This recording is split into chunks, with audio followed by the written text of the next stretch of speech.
squatters, settlers to wreak havoc across the way. I was pleased to hear that the Americans will now not let these violent settlers into America. Well, the UK should follow suit and not allow any settlers to come here that have been convicted of violence. The sight today is wonderful, but if we took away the Palestinian flag, I saw a sight yesterday that absolutely broke my heart, which was Palestinians in Gaza trying to get some food in Khan Yunis, a city that they were supposedly told to go to for safety, but the terrorist state Israel bombed them even when they tried to go to safety. It goes further than that. It's divided this tiny slither of land into squares. And it thinks it's quite easy to say to people, can you just move across 400 meters so we can bomb this place? Oh, and by the way, you can't come back to it. It's absolutely appalling what we are witnessing on our screens. What really hurts me, and there's a lot to hurt me, is the fact that every day Israel has normalized the slaughter of children. That is horrific, that on average, they kill something like 150 children a day. For goodness sake, let that stop. I say to Rishi Sunak, Rishi, every night you hug your daughters, don't you? And you put them to bed and they're warm. Palestinian mothers have been holding their children that have died cold. Just imagine that feeling. So we must stand. I think the position of the UK yesterday was completely shameful in abstaining in the United Nations.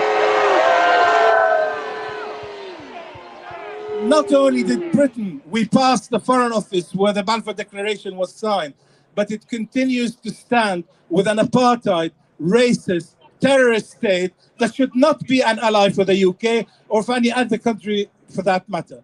I thank you so much for coming out again, and I thank the co-organizers whose names you will see on the list, because it takes a lot of effort to organize protests like this, but they work because you all come out in your tens of thousands, in your hundreds of thousands, in our thousands, in our millions,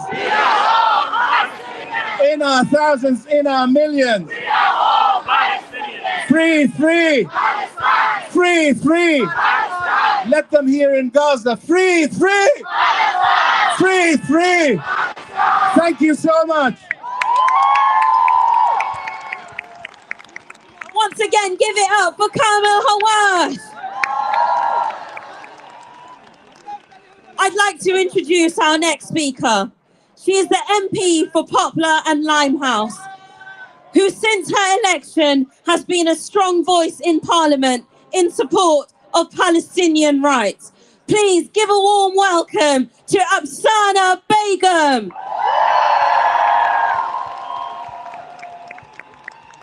Good afternoon and assalamu alaikum. It's estimated that the Gaza death toll has increased by 40% compared to before the temporary humanitarian truce. Increased by 40%. The staggering level of civilian deaths that is happening as we speak is absolutely horrifying. How on earth is this allowed to continue? And with the latest veto, the US government is enabling immense civilian suffering, a staggering death toll, and an unprecedented humanitarian catastrophe. And the UK's role in this, the UK's role refusing to support a ceasefire, will be paid for by death, destruction, and suffering of innocent civilians. We must all ask, how many innocent civilians have been killed by UK arms? How many? How many of the 21,000 Palestinians killed were slaughtered using UK-made weapons? And of the 8,000 plus child casualties, how many were dispatched using UK-traded armaments?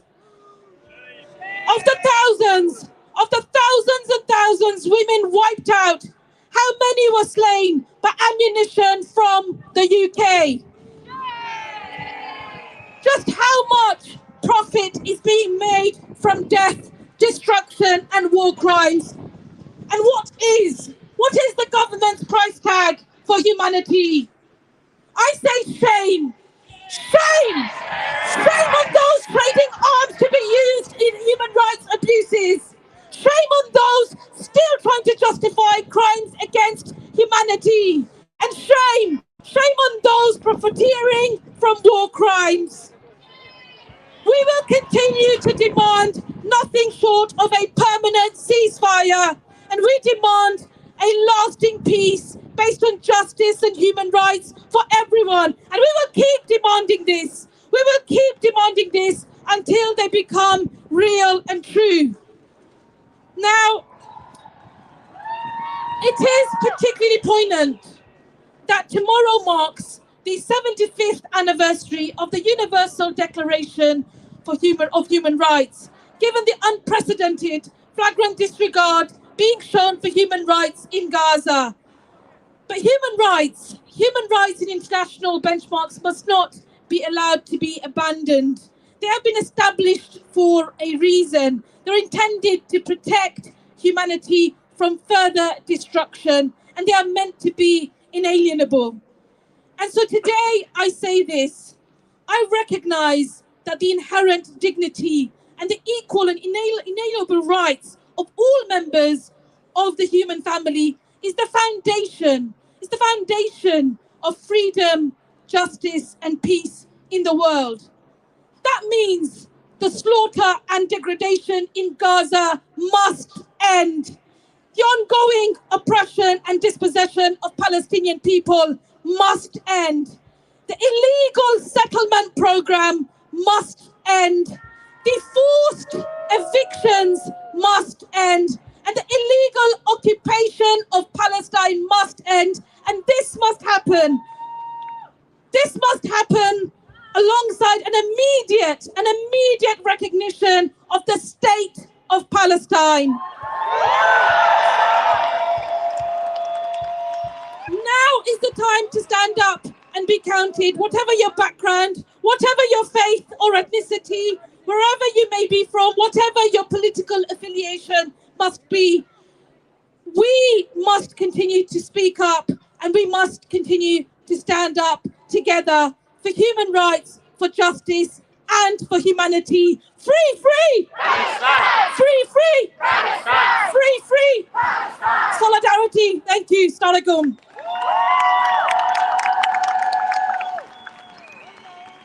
Thank you so much, Apsana. She is a great MP for her constituents, and she deserves all our support, and hope she gets reselected to stand for Labour in the next election. Well done, Apsana. I'm so pleased to be here. I'm co-chairing this rally on behalf of the Stop the War Coalition. I'm Alex Kenny. I'm a co-chair of Stop the War Coalition. We have been campaigning for over 20 years against successive government foreign policy, a policy for endless war. Our policy is to end war, and that's the tradition we stand in. We're meeting today, the day after, in the UN Security Council, the US government vetoed the call for a ceasefire, and our government shamefully abstained. They abstained on whether there should be a ceasefire in Gaza and Palestine. And it's so important that we're here today, outside Downing Street, again, to send a message to our government and all the politicians in the House of the Parliament that we will demonstrate again and again and again until there is a ceasefire and justice for the Palestinian people. So thank you for coming out. I'm really pleased to introduce our next speaker, who's been a consistent voice for peace, a consistent advocate for peace in Parliament. Please welcome John McDonnell, MP for Hazen Harlington and former Shadow Chancellor.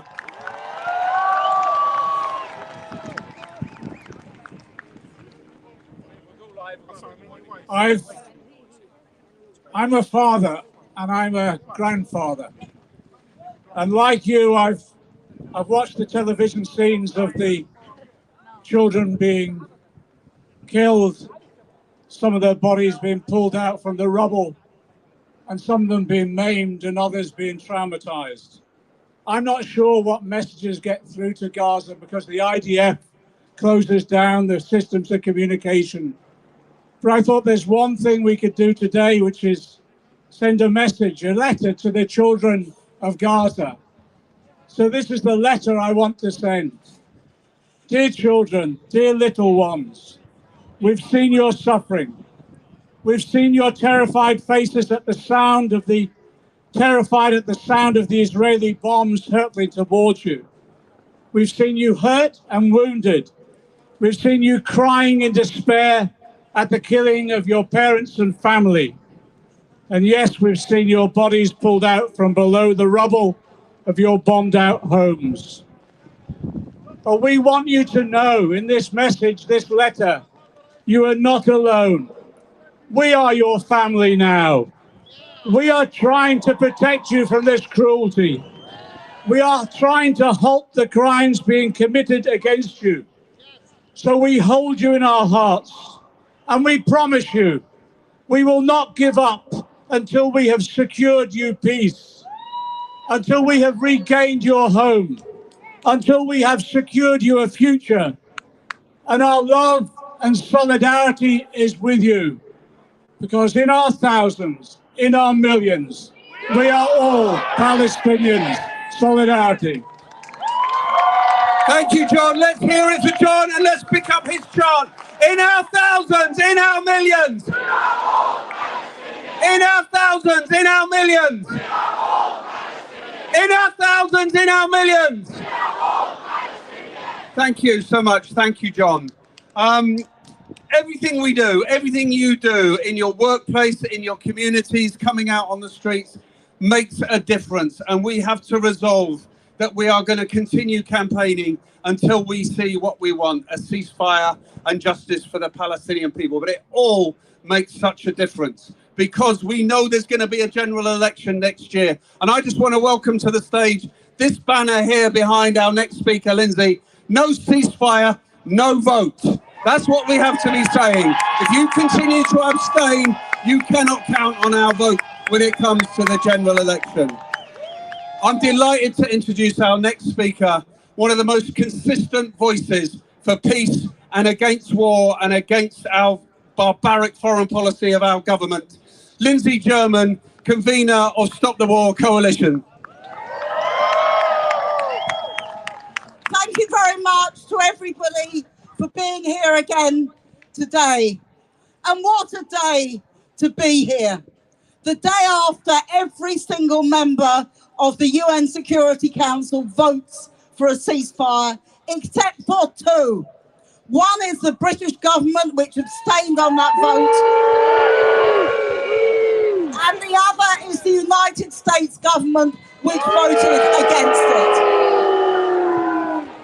And when you think about what this means, I remember when we had apartheid South Africa, this was exactly the same. Every single time there was a resolution, the British government vetoed it. Every single time they were backed by the United States. And it's happening again with this apartheid state, with this genocide, with this appalling treatment of the Palestinians. Because we know nearly 20,000 Palestinians have been killed, including thousands and thousands of children. We know that 60 journalists have been killed. We know the level of destruction of buildings, 60% of buildings destroyed, is more than what happened in the Second World War when the British and Americans bombed Dresden. Now, Dresden is regarded as a war crime. And what's happening in Gaza is a war crime as well. Yeah. And we have to stand up against it in our thousands and our hundreds of thousands and millions against what our government is doing. And we have a very strong message to the politicians who in this country who will not support a ceasefire. Come the election, Palestine is on the ballot paper. And if there is no vote for a ceasefire, there will be no vote for those politicians who refuse to do it. And that is something we will say loud and clear. Now, what we have here is a war not against Hamas, but against the Palestinian people. It's going on in Gaza, it's going on in the West Bank. Israel says its aim is to eliminate Hamas. That isn't going to happen. Whatever you think about Hamas, we know the reason resistance happens in Palestine is because they have been driven off their land in the Nakba. They have been occupied in the occupied territories, and until we deal with those problems, Palestine will not be free, and without justice, there will not be peace. That is why it isn't going to happen. And it's important that we understand there is the fight there, which is a fight that we have to show every solidarity with, but there's also the fight here. We are facing increased repression over attempts to demonstrate and show solidarity with the Palestinians. I've heard this week about school kids who've been told they're not allowed to wear badges, who've been referred to prevent because they dare to show solidarity. I've met college students at King's College. They have been sacked from their jobs in the Students' Union because they dared to call what was happening in Gaza a genocide. So they talk about free speech in this country, but there's no free speech. The right wing go on about it all the time. There's no free speech if what you want to say is solidarity with the Palestinians, and that has to end. So we're here today, solidarity with the Palestinians, solidarity with all those campaigning here, down with Islamophobia, which is growing all the time. And one final message to the politicians and the police and everybody else here. We have the right to decide our own slogans. We have the right to say what we're going to say, and we're not going to be stopped from doing it. Solidarity.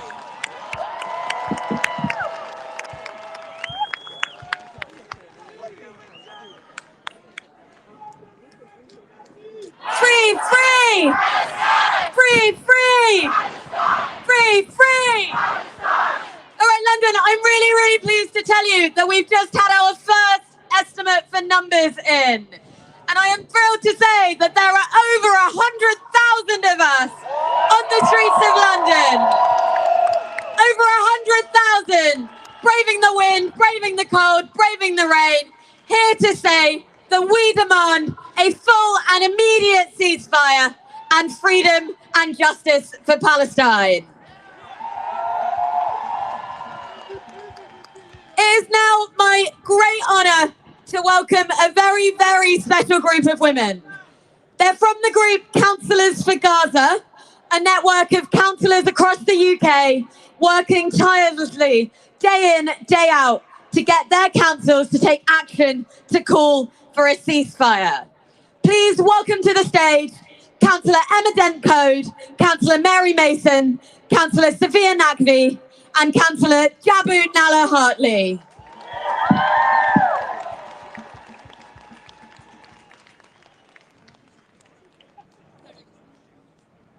Assalamu alaikum all. Greetings to all. My name is Sophia Naqvi, and I'm recently elected independent councillor in Newham.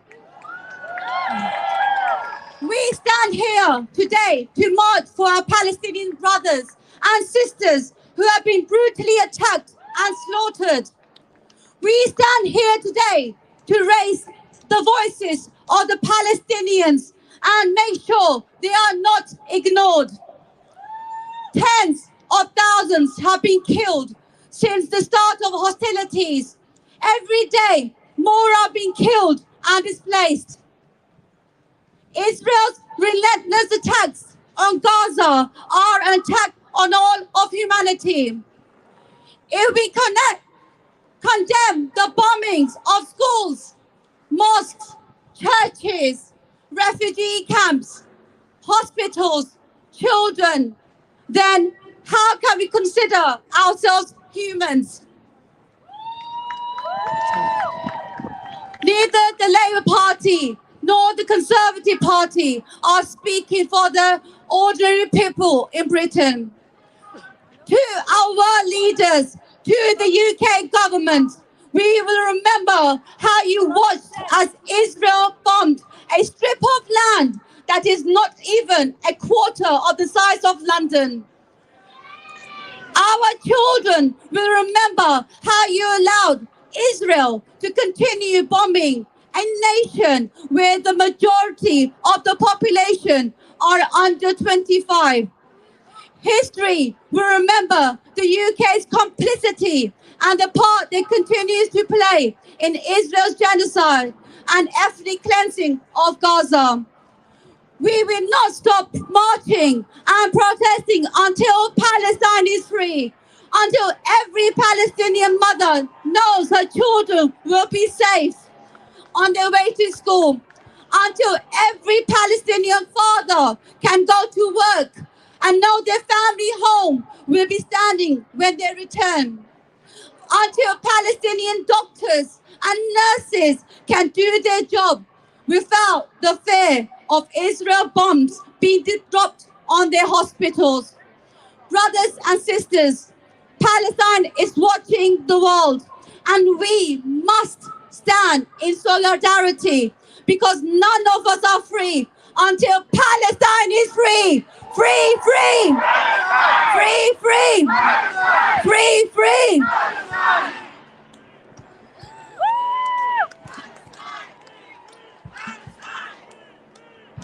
Greetings, everybody. My name is Mary Mason. I'm a former Labour, but now independent socialist group councillor in Haringey.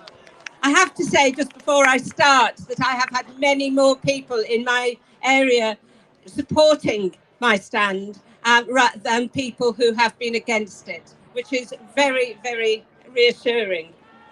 But guys, what I wanted to talk about today was solidarity and how we exercise it. Because solidarity is to be conscious, to understand power and how it's used and how we hold it, and to use the power we have to resist. It's to understand our histories and how the colonial and imperialist exploits of this country, the US and Israel, still shape the actions of our government and Labour Party and our media. How can we listen to the sounds and see the images day after day of the most pain we can even imagine? The loss of family, friends, community, ancestral homeland in the purported name of self-defence. How can our children understand when they too are silenced? To pretend that there is a right to murder and kill in the name of justice is simply wrong. Genocide can never, ever be just. And let's be clear, this is beyond death. It's beyond national and international law. The destruction of Palestine homeland, choosing to bomb hospitals and schools, knowingly killing civilians, babies, children. This is ethnic cleansing, attempting to strip people of their humanity. Nothing to do with progress, nothing to do with global or economic security, and nothing to do with democracy. It's also nothing to do with understanding the resistance and resilience of people and the support Palestinians have across the world. So now it is that time to be human. It's time to stand together, to use all the different ways and means we can to join together and say no. Not in my name. Solidarity.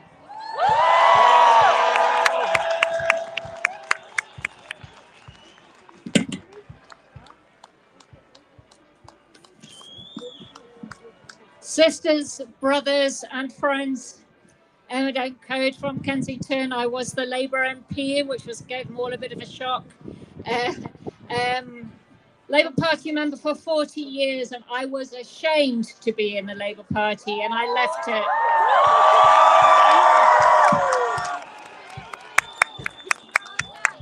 So where are our political leaders? None of them were voted in by the electorate. None of them were voted in by you. They are placeholders bought by international power brokers. Conservative Friends of Israel, Labour Friends of Israel, follow the money. They are friends with benefits. Our party leaders are puppets dancing to the tune of lobbyists and corporate donors who have bought their souls. Where is their integrity? Where is their honour? Where are their values? Without these, they have no authority over us. Sisters, brothers, and friends, this has nothing to do with religion. We know that. This is a war of self-interest, territory, corporate power, international maneuvering over gas and oil rights. 7,000 martyred babies and children are mere collateral to them. Shame on them. Political leadership is coming from the streets, our schools and universities, our unions, our peace protesters, the politicians speaking out against the degradation and corruption of the political system. And from you, you are our leaders. We call for permanent ceasefire, peace talks, end the occupation, stop the genocide, free Gaza now, no ceasefire, no vote.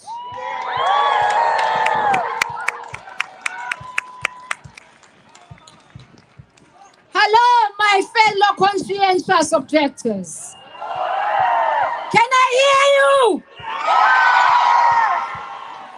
As we march and stand with Palestine, we remember the inhumane bombardment of the people of Gaza. We, the people of the world, must not be afraid of our governments. They should be afraid of us. We will not vote for the genocide condoners. Enough is enough.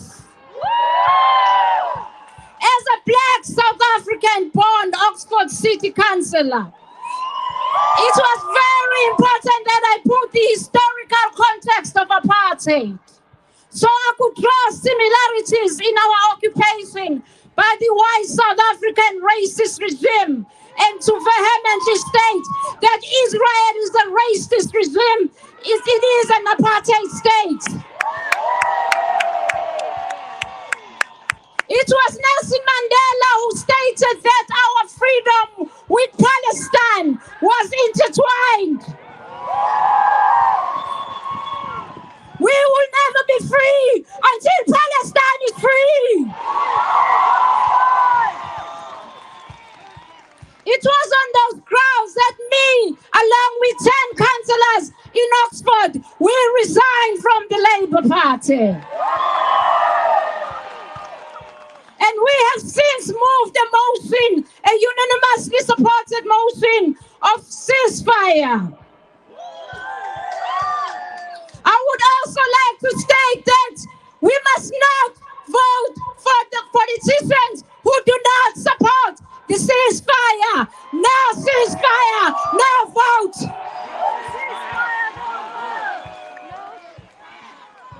The world is in a living state of terror as our imperialists have crawled under the stones to condone the brutal slaughter of children. On those grounds, I want everybody to join me to say the whole world is watching. The whole world is watching. The whole world is watching. The whole world is watching. The whole world is watching. The whole world is watching. The whole world is watching. The whole world is watching. The whole world is watching. Thank you. Free, free! Palestine! Free, free! Palestine! Free, free! Palestine! Free, free! Palestine! It is, as always, a huge honour to introduce our next speaker. He's a man who fights apartheid and injustice wherever he finds it. He dedicated many years of his life to fighting for a free South Africa, and he continues to stand with us in our fight for a free Palestine. Please make as much noise as you can for the People's Prime Minister, Mr. Jeremy Corbyn!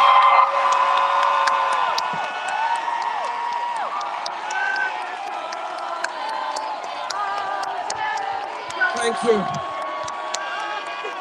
Thank you.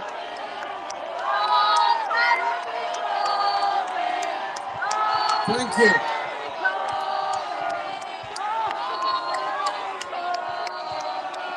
Thank you. Thank you. Thank you. And what a beautiful sight it is here today. all the streets all around Westminster full of people demanding peace and justice for the Palestinian people. Thank you all for coming.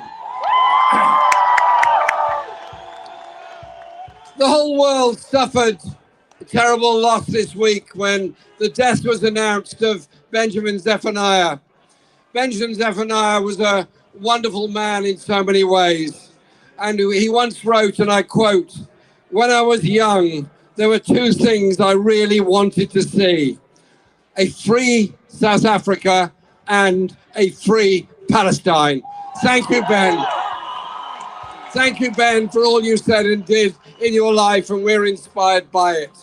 Last night was a day of global disgrace when the United States vetoed a resolution to the UN Security Council, when the British government simply abstained on the issue. And this is after the United Nations General Secretary had said life is unsustainable in Gaza. The entire population being corralled into an area smaller than that of an airport, with little food, little water, no medicines, no means of escape, no means of living anywhere in safety. And the death toll has now surpassed 17,000 people killed in Gaza since this particular conflict kicked off, on top of the 1,200 killed in Israel before that. We have the most disgraceful global situation where we are essentially observers live on television of first world weapons being used to destroy a people who have nothing but their own dignity and wish to survive. Well, our job and our purpose is to send them this message of support and of solidarity and a pledge that we will never go away so long as the Palestinian people are under occupation and under this degree of oppression. And where all this leads to is the expulsion of the people of Gaza, who were themselves expelled in the Nakba of 1948, or their ancestors were. And they will then be forced into the Sinai, and a new Gaza will be created in the Sinai, with all the misery and all the injustice associated with that. So the disgusting behavior of Western governments who simply cannot see that they are complicit in the killing of so many Palestinian lives by their supply of weapons and their refusal to do anything to demand a ceasefire. And it's not the only part of Palestine that is being so disgracefully treated at the moment. I just want to say two last things because it's limited time for speaking. I got a message this morning from my friend Mick Bowman, who walked to Palestine as an act of solidarity from his home in Newcastle. And he sent me a message from the South Hebron Hills, where he is at the moment. And he says the settlers have been armed with 20,000 assault rifles. 20 more villages have been depopulated by settler violence with the complicit of the Israeli army. And he is at the village of Kalat el-Dabar, which is he is defending along with other people. He said, tell the people at the rally in London today, solidarity with the people of the West Bank and of Gaza and of the refugee camps. Solidarity with all Palestinian people. And I say to my colleagues over there in Parliament, shame on you! Shame on you for not being prepared to vote for a ceasefire. Shame on you for doing nothing about the arms trade that fuels this war. And if I just may finish on this one line. We're united in our demand for peace and justice for the Palestinian people, and that will never go away. I want us all to be active as well for peace and justice in the other wars that are fueled by the arms trade, in the Sudan, in Congo, in Yemen, in West Papua, and so many other places, so that it is the voice, the global voice of ordinary people around the world who walk with a sense of revulsion of what they're seeing on their television screens and demand that national parliaments do something about it now. Thank you very much.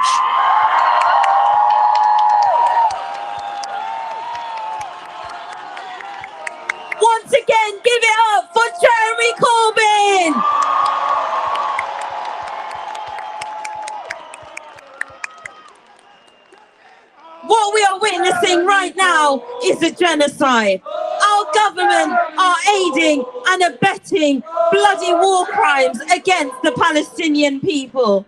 They are funding the horrific bombing of Gaza, and they are allowing for an ethnic cleansing of the Palestinians. We cannot let this continue. So let's say it together. What do we want? When do we want it? What do we want? When do we want it? What do we want? When do we want it? It gives me great pleasure to introduce our next speaker, the acclaimed actor, Maxine Peake. She is someone who has always stood up for social justice and for the rights of the Palestinian people. She will be reading a poem, and once she is finished, we'd like to ask everyone to participate in a minute's silence in remembrance of all the Palestinians who have been murdered over the past 9 weeks. So please give a warm welcome to the incredible Maxine Peake. Thank you. It's my great honour and privilege today to read a poem by the late Rifat Alaria. As you know, Rifat was killed in an airstrike on Thursday.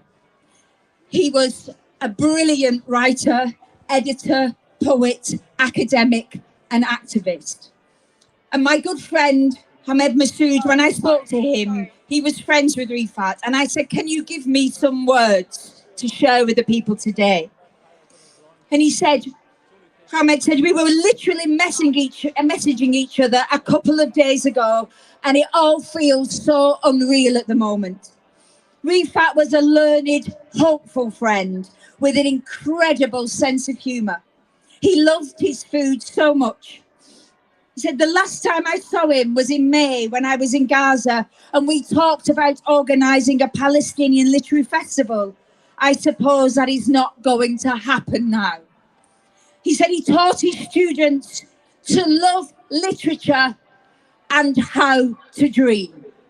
So I'm now going to read you Rifat's last poem, If I Must Die. If I must die, you must live to tell my story, to sell my things, to buy a piece of cloth and some strings, make it white with a long tail, so that a child somewhere in Gaza, while looking heaven in the eye, awaiting his dad, who left in a blaze and bid no farewell, not even to his own flesh, not even to himself, sees the kite, my kite you made, flying up above, and thinks for a moment an angel is there bringing back love. If I must die, let it bring hope. Let it be a tale. Thank you, Rifat.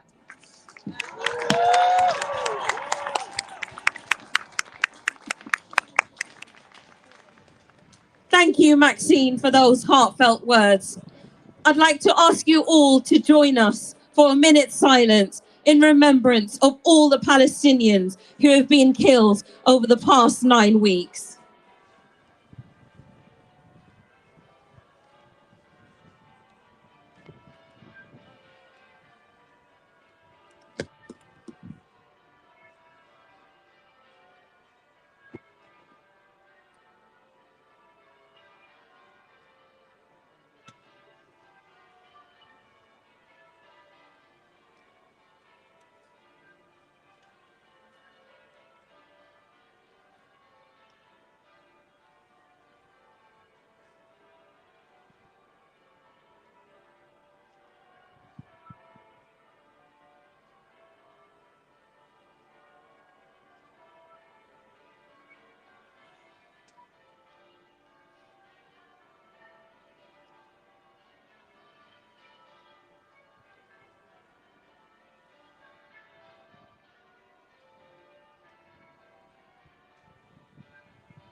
Thank you.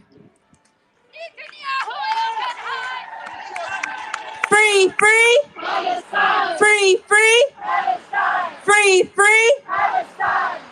As we all know, the oppression of Palestinians has been going on far beyond these past 2 months. For 75 years, Palestinians have been suffering from systemic ethnic cleansing and have been living under an illegal occupation. And our next speaker is someone who has been campaigning for the freedom of Palestinians for over 26 years. He is the founder and chair of Friends of Al-Aqsa, one of the co-organizers of today's protest. Please give a very warm welcome to Dr. Ismail Patel. Assalamu alaikum. Friends, give me your attention as I recall the story of a 16-year-old girl called Sama al-Najjar. Sama was born in 2007 under Israeli siege. In 2008, when Sama was just 1 year, Israel carried out Operation Cast Lead. She was a witness to over 1,000 of her fellows being killed. In 2012, when Sama was 5, Israel carried out Pillar of Defense. For over 8 days, she witnessed other hundreds of people killed.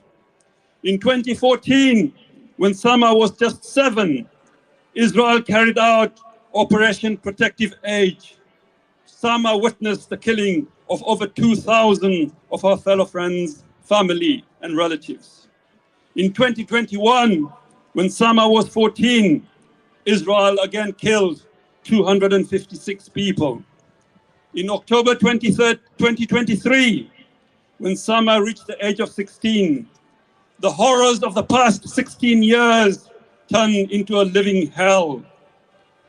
Israel routinely kills every child every 15 minutes. The bombs Israel is dropping are so powerful that they're ripping the bodies into pieces. Parents are writing the names of their children on the legs, on hands and stomach, in the dread that if their child is bombed, then maybe they'll be able to recover some part and identify their child. I regret to report Sama was one of the child.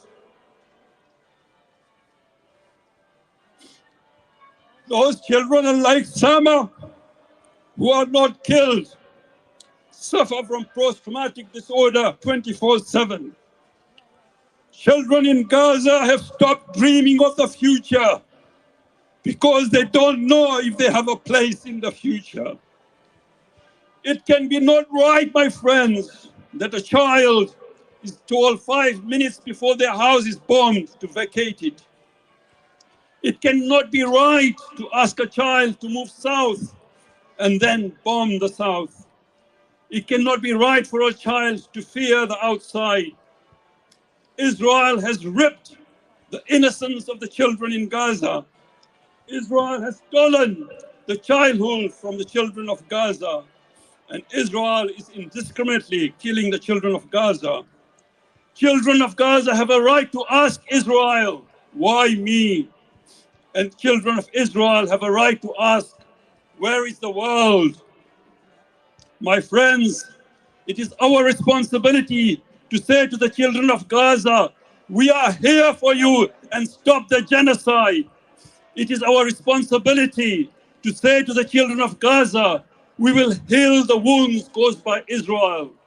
It is our responsibility to say to the children of Gaza, we will balm your pain. However, we will never replace your stolen childhood, nor replace Sama. But we will help you on the road to freedom and help make Gaza a safe home. My friends, it is time to stop the genocide and do whatever we can. So free, free! Palestine! Free, free! Palestine! Free, free! Palestine! Thank you very much.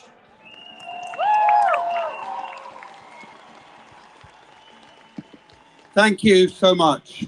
One of the important things about our campaign and our call for justice is that it unites Jews, Muslims, Christians, people from all faiths and none. And so I'm really pleased to introduce our next speaker, an amazing young woman, Emily Stevenson, who's speaking on behalf of Na'amod, a movement of Jewish people in the UK, calling for an end to apartheid and occupation in Palestine. Please welcome Emily. Hello, everyone. So, when I say this next thing, respond as you would in Arabic. Shalom Aleichem. Woo! So, tonight is the third night of Hanukkah, the Jewish festival of the Ner Tamid, the eternal light. And as a Jewish person, I am so disgusted and ashamed to see the IDF instituting a Chabad house in Gaza. It is nothing less than a Chilul Hashem, a desecration of the very name of God, to weaponize and instrumentalize the ancient religion of my ancestors in the name of a very modern genocide. It is a Chilul Hashem. And I am so angry. I'm so angry that as Jewish people, we have to come and march every 2 weeks. And I'm sure you're all angry that you have to come and march every 2 weeks. Because whenever a ceasefire is called, it's going to be too late. It was too late in October, and it is too late now. But I'm never, ever going to stop calling for one.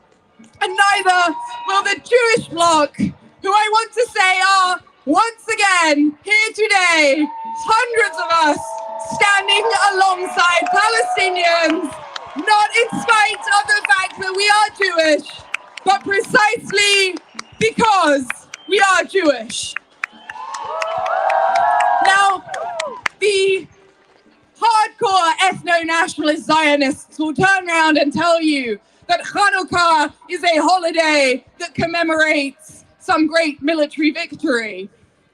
The real meaning of Hanukkah is commemorating the actions of an occupied people against one of the most powerful militaries in the world. And it commemorates the hope that my ancient Judean ancestors felt when they went to the temple that had been desecrated and destroyed. And when they looked at the oil that they knew they didn't have enough to keep the Ner Tamid alight for 8 days. And in the face of that lack of hope, in the face of destruction and desecration and death and hopelessness and statelessness, they did it anyway. And when I light my Chanukia tonight, I'm not thinking about one of the world's most powerful militaries. I'm not thinking of people committing ethno-nationalist violence, committing genocide notionally in my name. I'm thinking of doctors in Gaza who know they don't have enough fuel, but they treat their patients anyway. I'm thinking of parents who don't know if they'll wake up tomorrow, but they put their children to bed anyway. I'm thinking of all of us when it seems so hopeless, who come and march anyway. Even if we're tired, even if it feels hopeless, even if it's Hanukkah or Shabbat, we're here anyway. We look at our metaphorical jugs of oil with maybe only enough oil for one night. And we go, do you know what? I'm going to stand in solidarity with Palestinians anyway. I should be here. Shabbat shalom, everyone. Free, free! Free, free! Free, free! Now, across the country for the last few weeks, an incredibly inspiring group of children have been taking action, including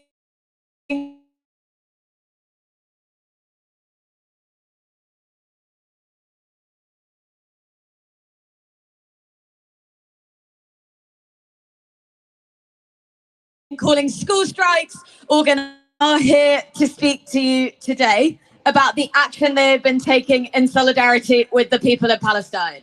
All 4 of these children and so many thousands more across the country have taken it upon themselves to say, this will not be our name. We will be the generation that sees a free Palestine. So please make as much noise as you can for the school children taking solidarity action with Gaza.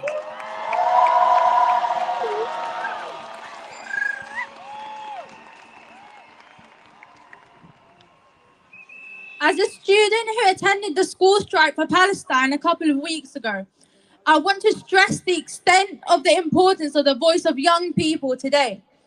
I have seen many youth like me attending this protest today, and I want to say that my words here are aimed at you. We go to our schools or universities every day, gaining education and knowledge. Day in, day out, taking this blessing for granted.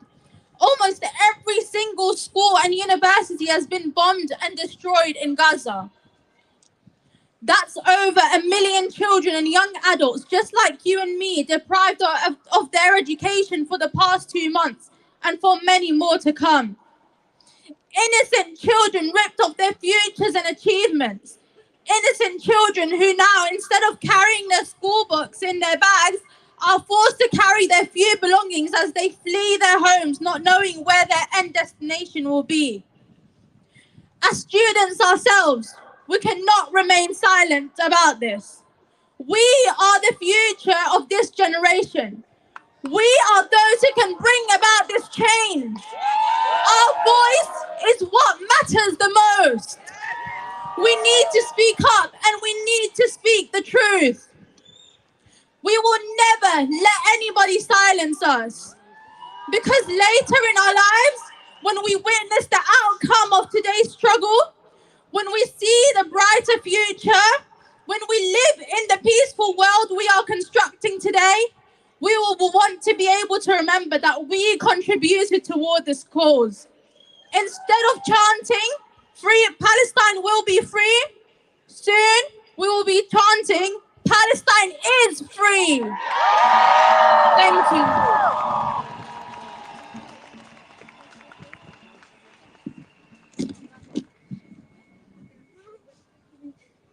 Assalamu alaikum and good afternoon. My name is Amos Sajjad, 13 years old from Baki and Dagenham, standing up for my fellow Palestinian brothers and sisters and the innocent children of Gaza who have been suffering through this godforsaken genocide for almost a century. Israel is always like, oh, the Palestinian Defense Forces attacked us first, without even learning the history behind it. Did they not remember, more than 50 years ago, Israel has started to attack Palestine, even after Palestine had shared land with them. Now Israel has been tricking civilians that have nothing to do with this genocide into going into safe places only to end up bombing and attacking them. How is that fair on the innocent women and children and men who only want to live a normal life? How is that fair at all? How do you see Rishi Sunak, Joe Biden and Netanyahu at night peacefully, knowing that you could have helped the innocents but chose to go against them instead? More than 15,000 people have died because of your actions. Israel has been using rifles of force against the civilians too. This is a violation of the international humanitarian law. Israel is breaching the laws. The other countries know about this. You just stay silent about it and continue this terrorism. Numerous hospitals have been bombed. The electricity has been cut, leaving incubators to stop running. If this is a genocide, then what is it? Schools, colleges, universities has been bombed and not allowing the children to get their needed education. Their futures are being ruined because of the Israel terrorist force. Inshallah, we will break Israel's backbone by continuously boycotting Israel's products and services. Keep boycotting all the companies that support Israel, raising our voices for the innocent Palestinians. It is not just Muslims, but humans. Look around. There are Sikhs, Christians, Jewish, so many more. Now tell me, Rishi Sunak, how do you feel after knowing that children, women, elderly are getting attacked every single day? That the so-called country you support is using war crimes against civilians who haven't done anything wrong. You say all of UK stands with Israel, but in reality, every single one of us standing right here, like the courageous people we are, stands with Palestine. Thank you.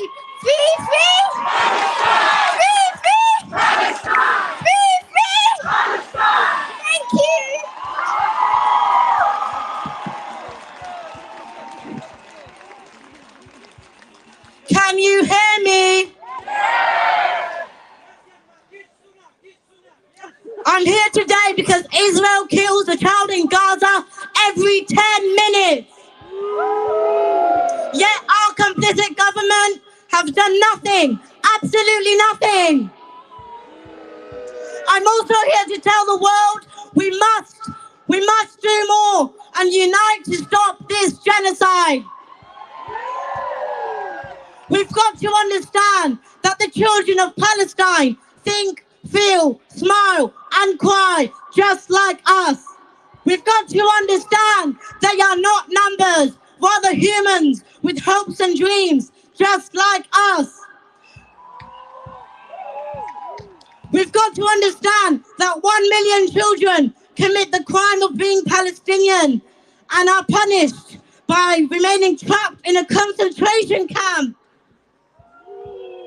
We've got to understand that they are us, or do we fail to do so because they are not our children?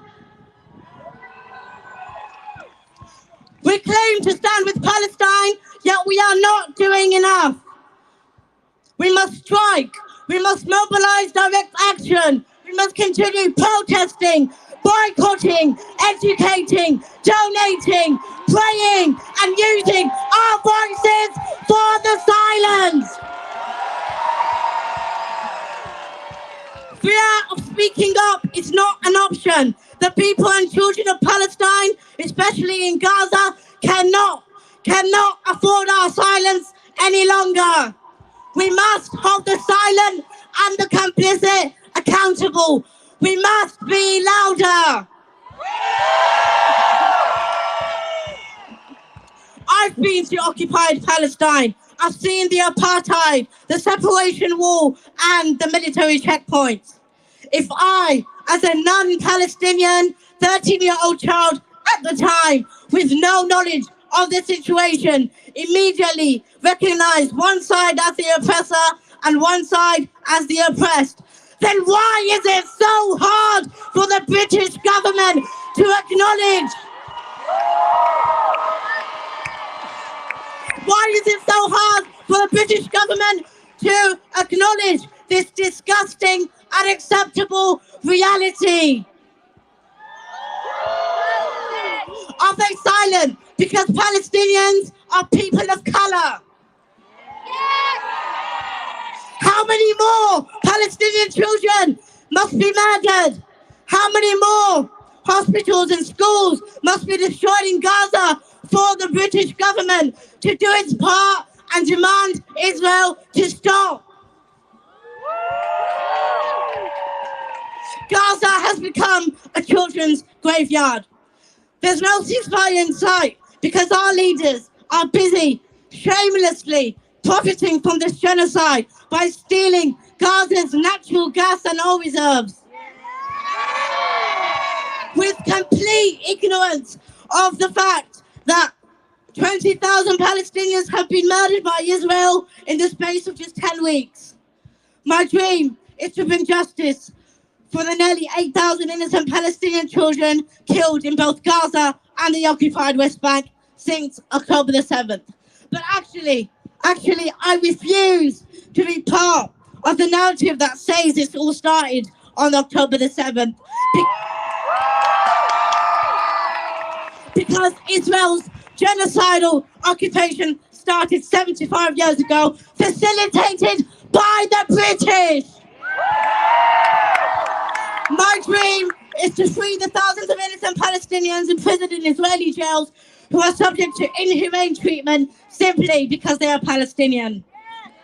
My dream is to witness the day that every single war criminal, including the Prime Minister himself,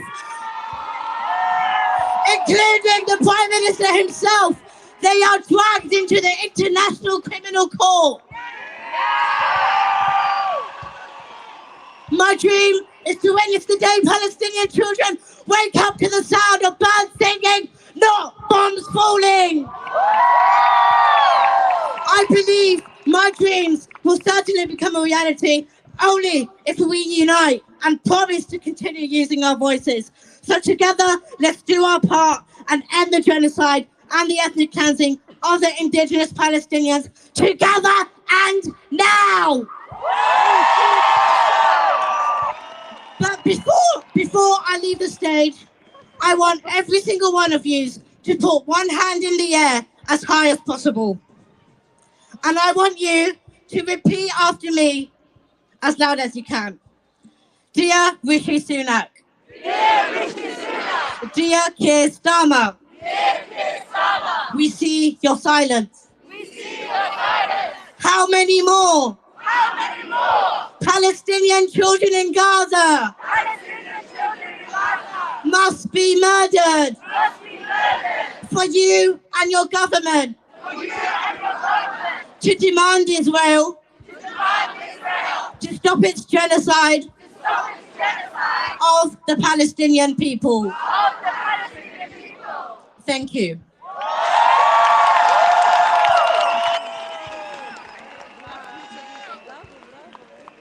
Once again, give it up for our incredible school children who are the next generation standing at the forefront of Palestinian liberation. They are Generation Palestine.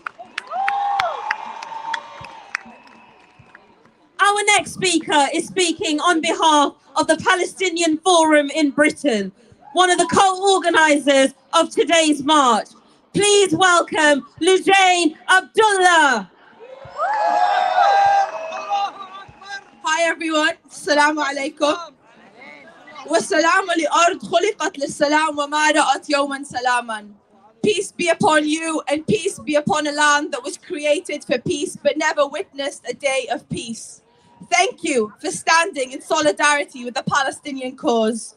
Like many of you, I don't just stand in solidarity with the Palestinian cause. I am created from it. It's my identity, my childhood, my heritage, and my purpose. I am indebted to my Palestine.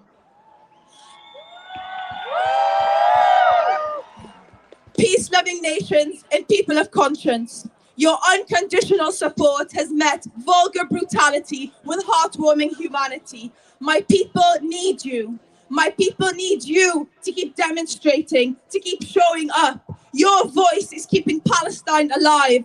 It's pressuring governments to take action. You will change the course of history until our Palestine is free from occupation.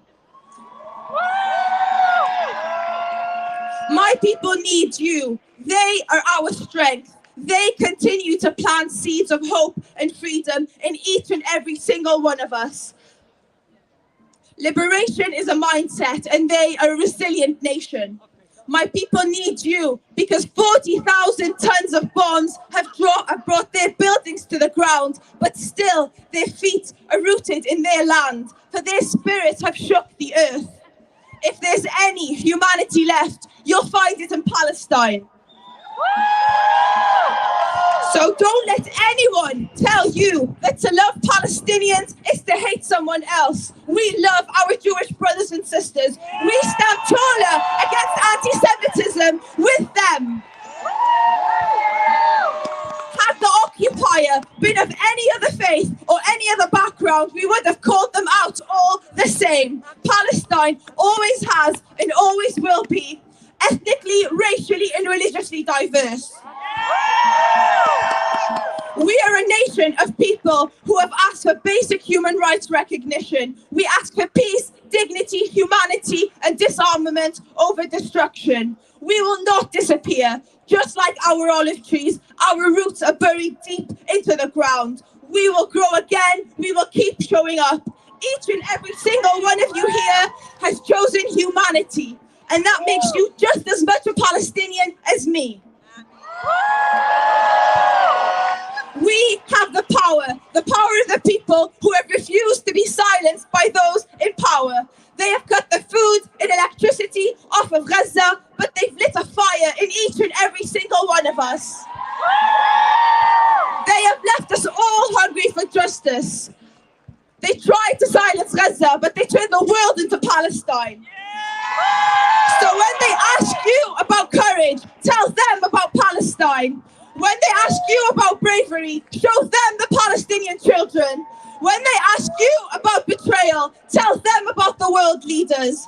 When they ask you about being complicit, tell them about your government. When they ask you about cowards, point to the MPs who refused a ceasefire. So let's get this straight. There should be no debate about the value of a human life. All lives matter. We are not numbers. History did not start on October 7th. It's been 63 days and 75 years of occupation. It's not a conflict, it's occupation. It's not a war, it's ethnic cleansing. It's not fighting, it's genocide. It's not self-defense, it's collective punishment. It's not complicated, it's Western imperialism. And we're drowning in the silence of a complicit government. If the mourning of a human life deserves a moment of silence, then you, Palestine, deserve for the world to never speak again. Thank you. Thank you very much. Thank you very much for that message. Our next speaker is representing the Muslim Association of Britain. Stop the War and MAB have worked closely together for 20 years since those massive demonstrations against the war in Iraq. So really pleased to be working with MAB again. Please welcome Mustafa Dabag. Assalamu alaikum. Brothers, sisters, friends, as we stand here today, our movement has grown. And while we still call for an immediate and permanent ceasefire, we must stand against the unfolding genocide in Gaza. We cannot allow our government and international bodies to stay silent in the face of the terror that is being unleashed by Israel. 31 years ago, the world stood by and watched the Srebrenica genocide. They stood by and watched as Bosnian men, boys, were separated from their families, loaded onto trucks, executed and buried in mass, unmarked graves. Bosnian women were detained in camps where they were repeatedly raped and abused. Bosnian children were imprisoned, assaulted and abused also. And now, in 2023, we see Palestinian men stripped to their underwear, stripped of their dignity, paraded on the streets of Gaza, loaded onto Israeli army trucks, and no one knows their whereabouts. In Gaza, we see Israeli occupying soldiers going through a Palestinian woman's wardrobe, rummaging through her underwear and making disgusting, sexual and dehumanizing remarks.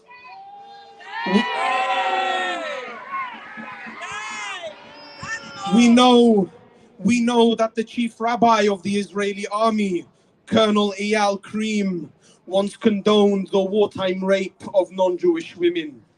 Where will this lead? Will we have to sit and listen to reports of Palestinian women in Gaza being sexually abused?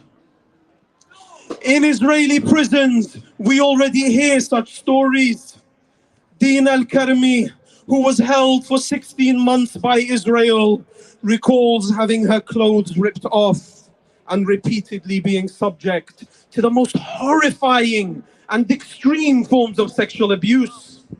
Another, Lam al-Khatar, recalls her interrogator threatening her that 20 soldiers would rape her.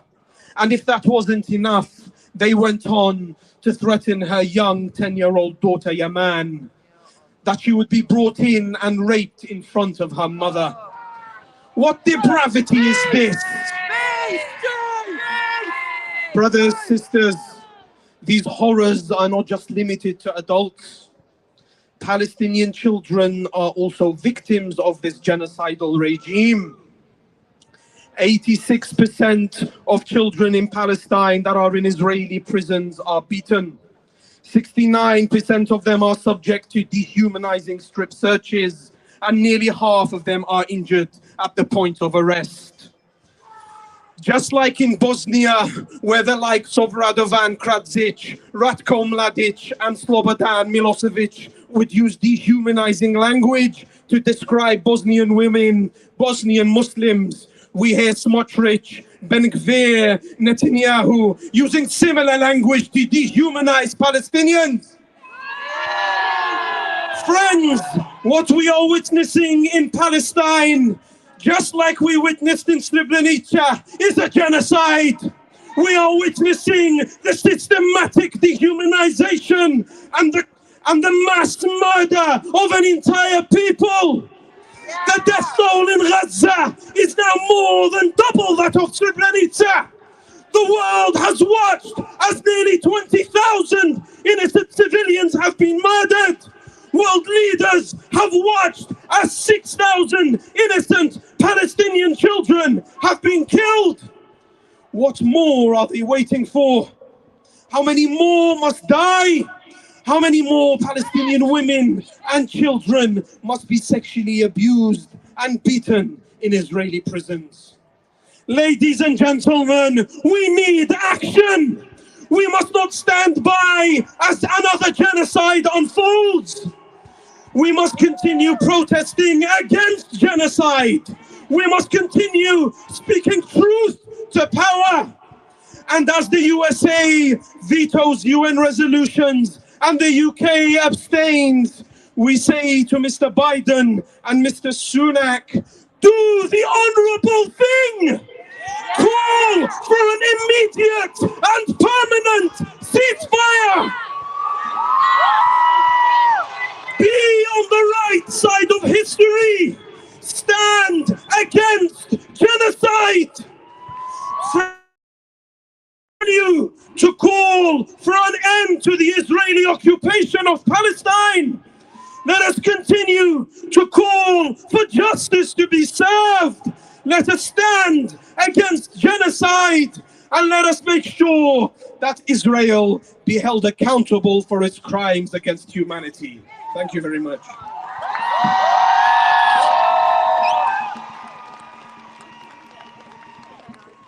Our next speaker is here today on behalf of the Campaign for Nuclear Disarmament, one of the co-organisers of today's march. Please give a very warm welcome to Kate Hudson. Thanks. Thank you very much.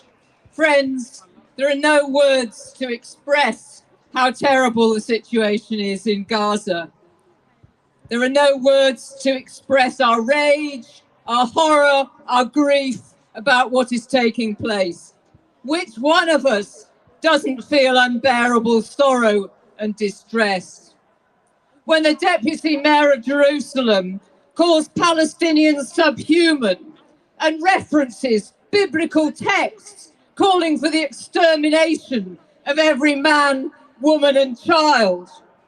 When we see the images of Palestinians forced to strip naked, when hunger and disease are weaponized against the people, when it's almost impossible to find drinking water, when sanitation services have ceased and cholera is threatening, let's call it what it is.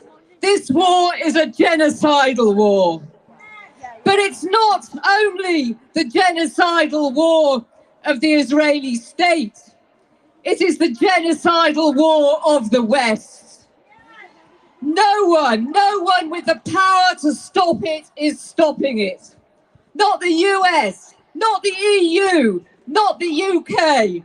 They are enabling it with their weasel words, their false justifications, their supply of weapons.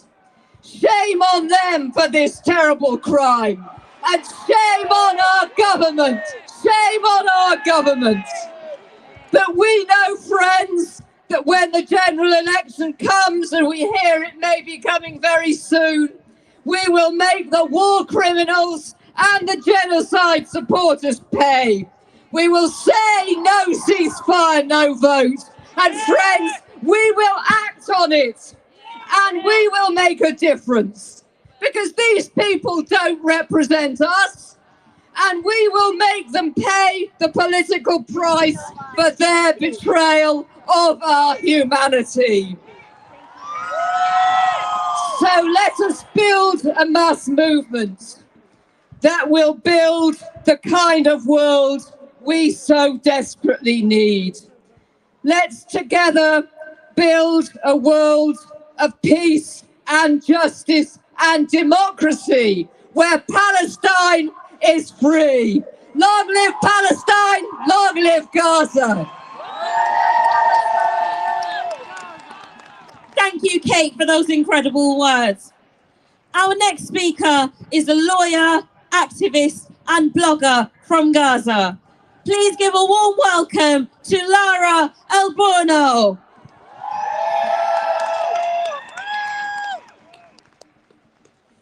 Yesterday's vote by the U.S. against a permanent ceasefire in Gaza in the UN Security Council was the 45th time that the U.S. exercised its veto to shield the Israeli apartheid regime from accountability for its violations of international law. Each and every time has been an ugly stain on humanity's conscience. Between the colonial Western powers and the imperial institutions that serve them, the Palestinian people have been suffocating for generations. It is therefore not surprising that the U.S. is arming and financing our annihilation in this ongoing Nakba. It is therefore not surprising that in the last 2 months, the U.S. provided the genocidal Israeli regime with over 200 cargo planes containing over 10,000 tons of weapons. That the Biden administration has reaffirmed there are no red lines for Israel. We are also not surprised that the International Criminal Court, an instrument of Western domination, has failed us. Its prosecutor, Karim Khan, has sat idly, ignoring petition after petition, urging he issue arrest warrants for Israeli officials, just like he did when Russia invaded Ukraine. Yet he has refused to fulfill his mandate to prevent and prosecute mass atrocities, while every hour Palestinian families continue to be intentionally starved, dehydrated, and tormented by advanced weapons technology. Thanks to Mr. Khan, not only are the Palestinian people being annihilated, but so is international law. The only answer is his immediate resignation. The world's governments too have failed us. Why, over 60 days into the most documented genocide in modern history, has no state invoked the Genocide Convention before the International Court of Justice? Countries of conscience run to the World Court. You cannot stall another second. Why more states have not cut all ties with and sanctioned Israel is inexplicable and constitutes complicity in this genocide. This genocide, whose victims, I must remind, are mostly children and their mothers. To those world leaders, wake up from your comas. Why the Arab leaders have not imposed oil embargoes. It's the least you can do. The situation is bleak, but we are not hopeless. If you are here today, it's because you see this for what it is. You know that the purpose of Israel's destruction of most of the buildings in Gaza is to make it unlivable for its 2.3 million residents. You know that the reason Israel attacked Gaza's hospitals is to ensure that those who don't die from their wounds today will surely die tomorrow. You know that the reason they are planting Israeli flags all over Gaza is because this is an ethnic cleansing operation, the latest chapter in 75 years of Zionist land theft of Palestinian land.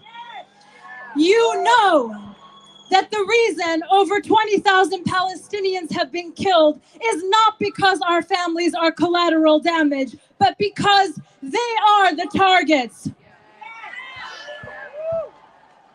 Even if the world's leaders and legal institutions have failed the Palestinian people, people of conscience worldwide will not.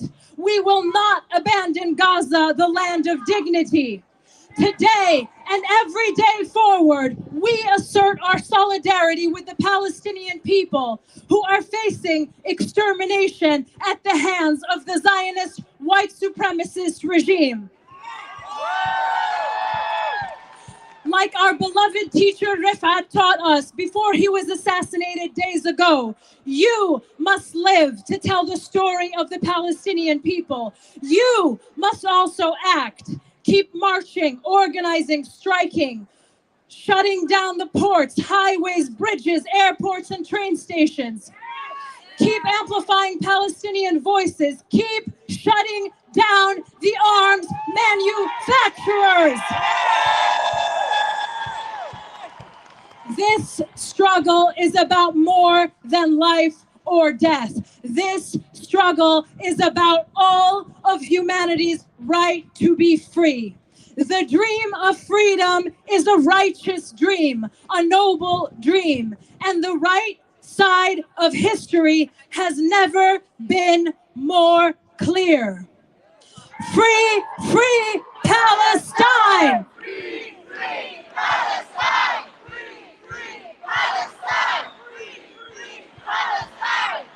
Free, free!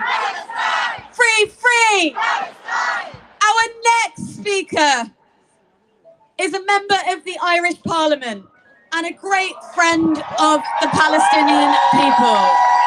The Irish people know all too well what it means to be occupied, and they have always stood in firm solidarity with the people of Palestine. Please give it up for Richard Boyd Barrett!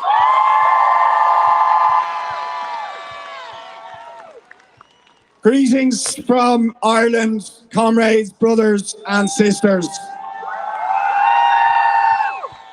There really are no words to describe the savagery, the barbarism of Israel's genocidal assault against the people of Gaza.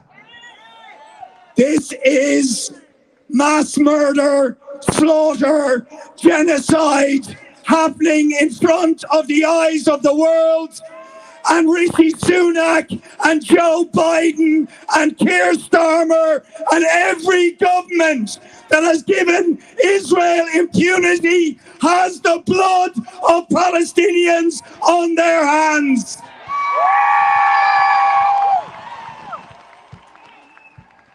It is beyond shameful as children, babies, women, men are blown to pieces, that the United States government and Britain cannot even raise their hands to say stop. These people have no humanity, none.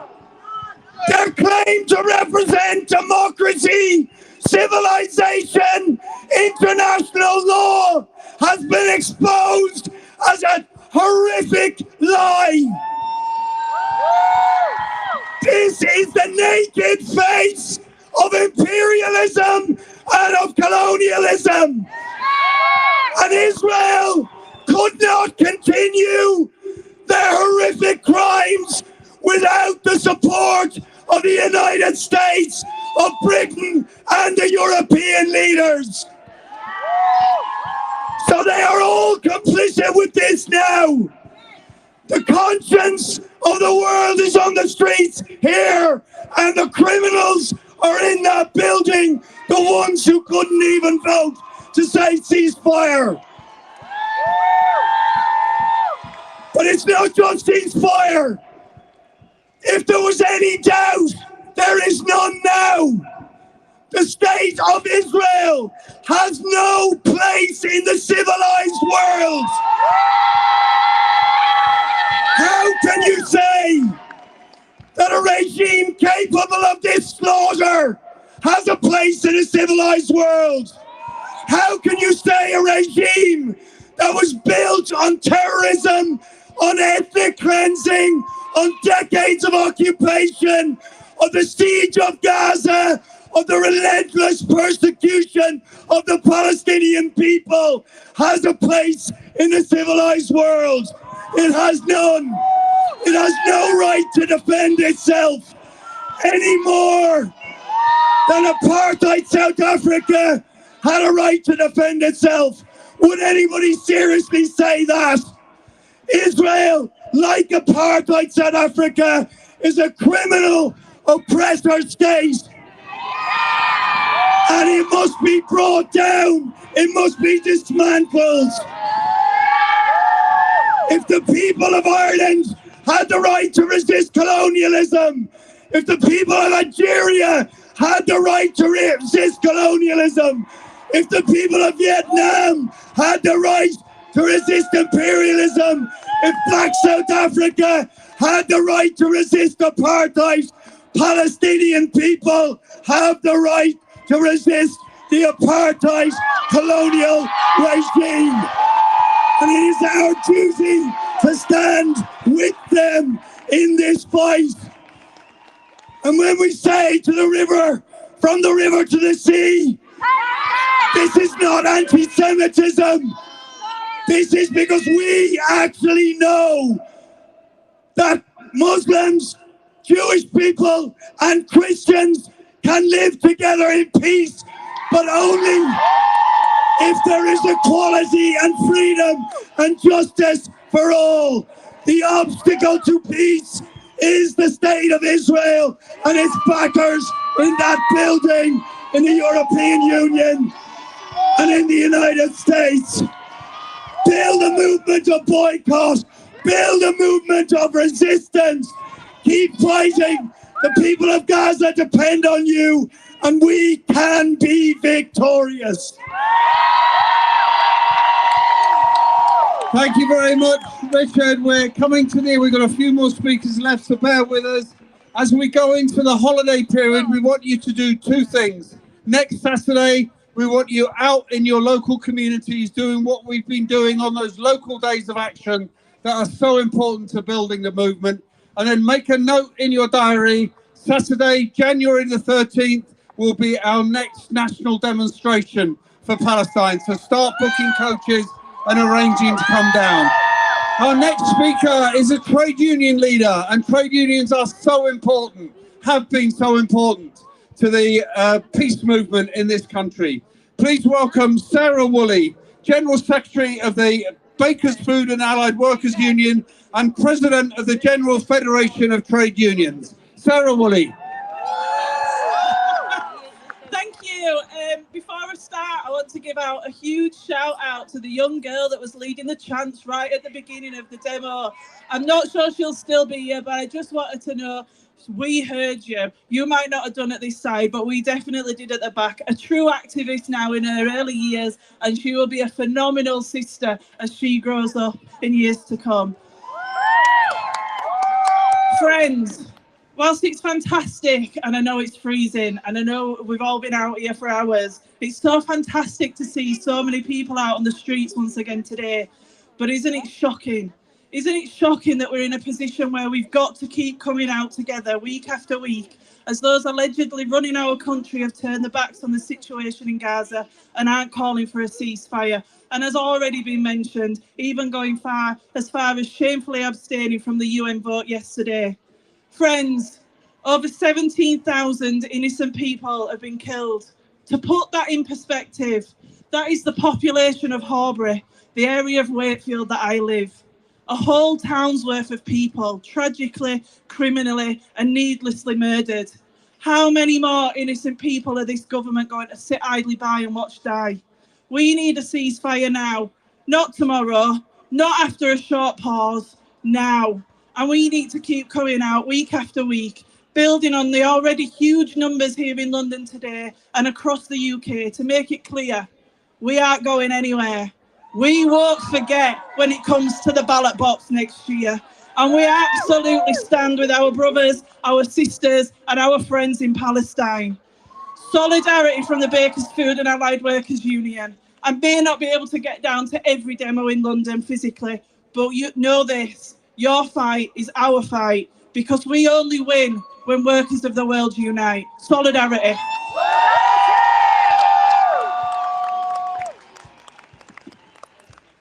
Thank you, Sarah, and to all our other trade unions that have always stood in solidarity with Palestine.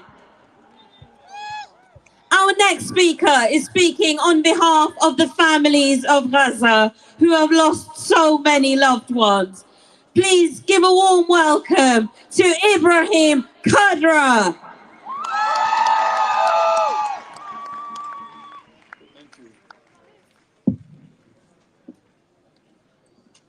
I will take you to Gaza, guys. Listen to this sound. Listen to this sound. This is what Gazan people hearing every single day. I want you to immerse yourselves in the disturbing sound and experience the reality of people in Gaza, even if it's just for a very short moment. This is just a tiny glimpse into their daily lives, the rhythmic yet buzzing, irritating, and annoying sound of drones that lulls Gaza to sleep, a traumatic to persistent sound that never stops, constant buzzing tone engraved into the consciousness of the people of Gaza. I stand before you today as a voice of my family and those who are suffering in Gaza. It's a crisis that demands our attention, empathy, and above all, immediate action. For more than 63 days, the civilians in Gaza continue to be relentlessly bombarded by Israel and collectively punished, suffering death, siege, destruction, and deprivation of most essential human needs, such as food, water, life-saving medical supplies, and other essentials on a massive scale. This is not second Nakba. The first Nakba never ended. It's ongoing, and its atrocities are being replayed in front of the world's eyes on an unprecedented scale in Gaza. We are speaking of probably more than 20,000 murdered people in just 8 weeks. Hundreds, if not thousands, are likely still trapped under the rubble. Hospitals, schools, mosques, churches. No place is safe in Gaza. And the people are literally counting the moment that are left for them before being killed. I have 3 questions here. How is it possible that the Israel military owns one of the most sophisticated war technologies in the world, but is unable to locate Hamas militants? Why does Israel not clearly define its targets so that civilians' casualties can be kept a minimum and spare non-combatants from being killed? Isn't this what they keep stating? How is that IDF artillery can direct its strike through the help of artificial intelligence, where with utmost precious and still manage to kill so many innocent people? The answer is simple, because this is Israel's ultimate goal, to kill as many Palestinians as possible and to destroy the infrastructure of daily life for ones who survived the genocide. Let us not forget people of Gaza. They are individuals with dreams, aspirations, and passions. Among them are doctors, engineers, journalists surviving for better life, just like you and me. We must raise our voice, stand in solidarity with innocent lives, and insist on an immediate ceasefire on human rights and humanitarian ground.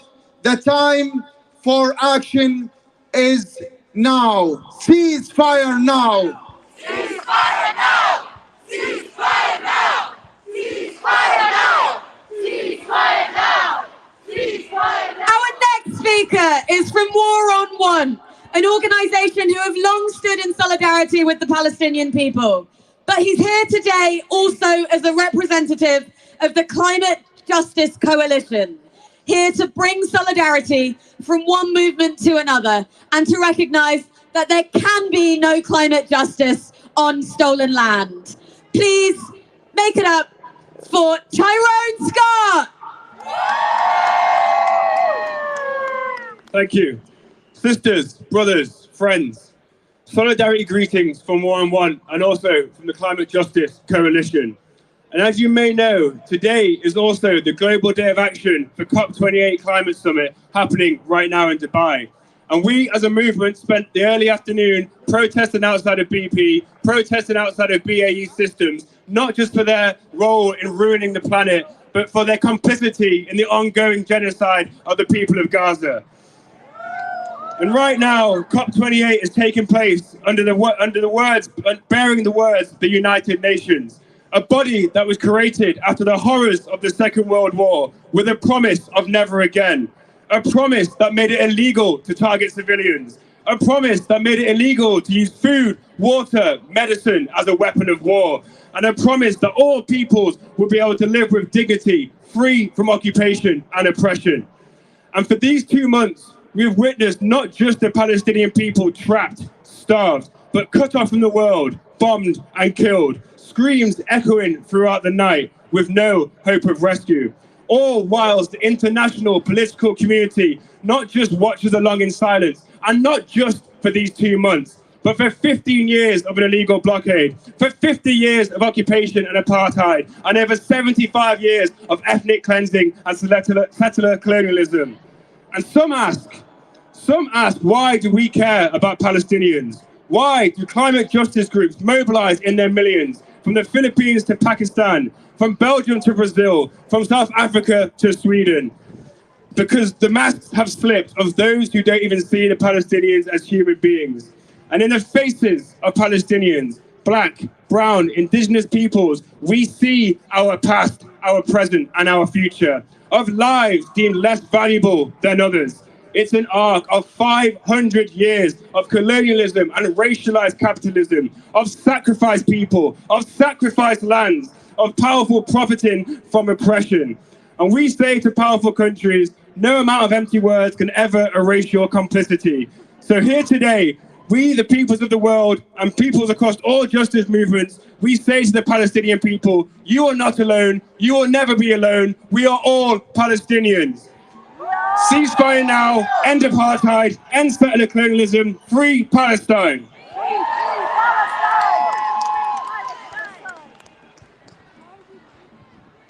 Our next speaker is someone from a trade union that has never wavered in its solidarity with Palestinians.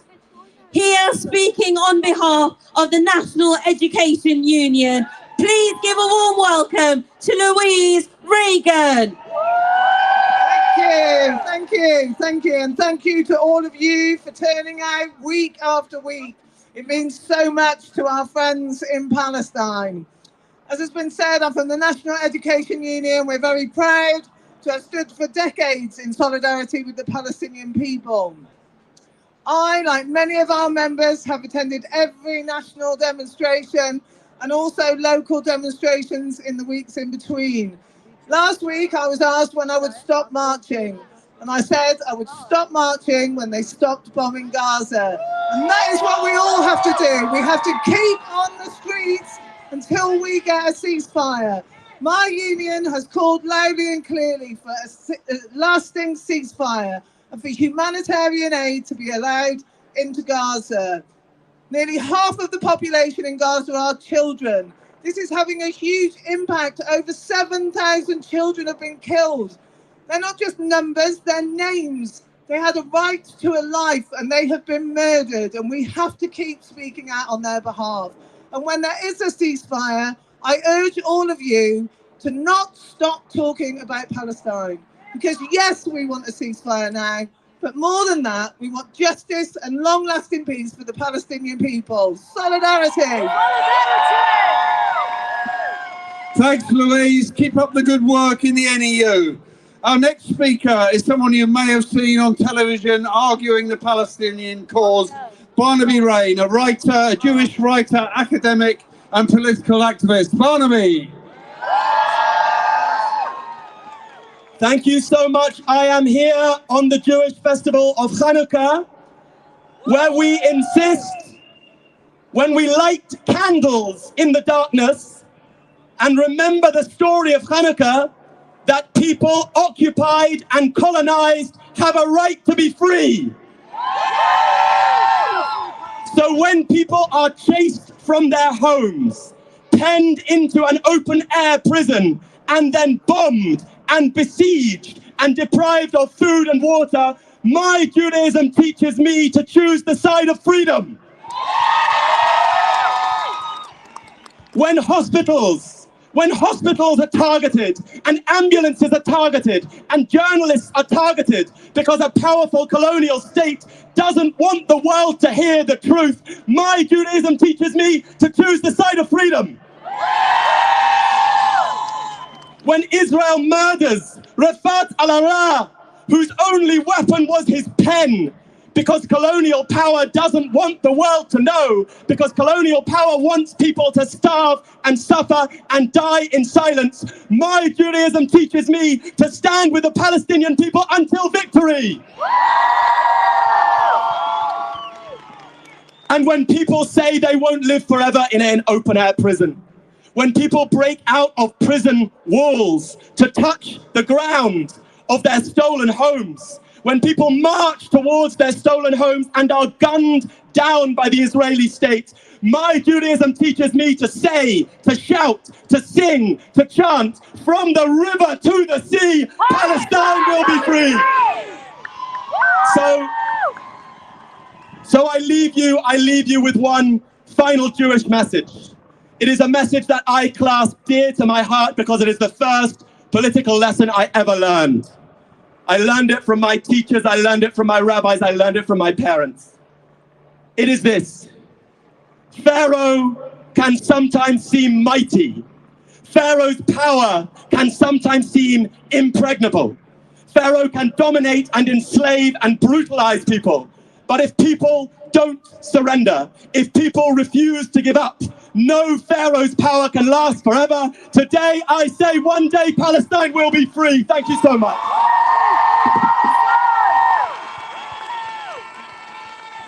Our final speaker for today's rally. He's the director of the Palestine Solidarity Campaign. He's worked day in, day out to make all of these rallies happen. Please make as much noise as you can for Mr. Benjamin! Thank you, friends. I want to thank you for being here. I want to thank you again for coming in your hundreds of thousands. We are here marching again, calling for a permanent ceasefire, but we know what we are marching to prevent. Today, December the 9th, is the International Day for the prevention of the crime of genocide. And we are marching in order to prevent a modern day genocide. We do not use that word loosely. We use it accurately and in accordance with the legal definition of that crime. 800 scholars of the crime of genocide have concluded and told the world leaders that what Israel has unleashed upon the people of Gaza is a textbook case of genocide. They say this for three reasons. One, because the 17-year blockade Israel had imposed on Gaza before October the 7th had so devastated the basic infrastructure that it already constituted a prelude to genocide. Secondly, the fact that the assault on Gaza and its civilians is so unprecedented in scale. But thirdly, the expression of genocidal intent from Israel's leaders. Their deputy speaker has called for Gaza to burn. Their president has said there is no such thing in Gaza as an innocent civilian. Their defense minister, who described Palestinians as inhuman animals, has said Israel must not stop until it has eliminated everything. And the ex-head of Israel's National Security Council welcomed the outbreak of epidemics in Gaza because it will kill more Palestinians more quickly. None of that is enough for our political leaders to call for a ceasefire. This week, I was in Parliament giving evidence to the Home Affairs Select Committee. They did not want to hear from me about the genocide Israel's unleashing. They were not upset by that. They wanted to hear from me as to why we tolerate the chant, from the river to the sea, Palestine will be free. It offended them. What I'll say to you, what I said to them, we do not tolerate this chant. We chant it loudly and proudly. We do so because it asserts these truths, that violence did not begin on October the 7th.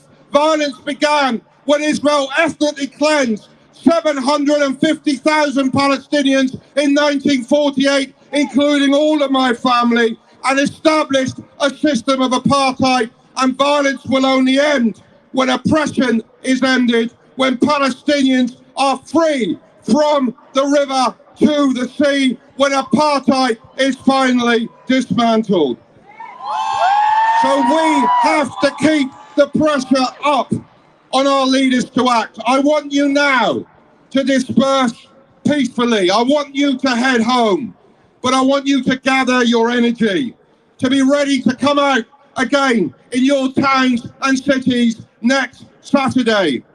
And I want you to be ready to come back here to London for a national march on January the 13th, which we need to make the biggest march in British political history. But before you go home, let us together deliver this message to the Palestinian people and to our political leaders. We will never stop marching. We will never stop protesting. We will never stop boycotting until a ceasefire is called, until the occupation is ended, until apartheid is dismantled, until the day arrives when we stand shoulder to shoulder with our Palestinian brothers and sisters in a new world, a better world, a world in which the sun will rise over a free Jerusalem, over a free Jaffa, over a free Ramallah, and over a free Gaza. From the river to the sea. From the river to the sea. From the river to the sea. Thank you. Head home. Thank you.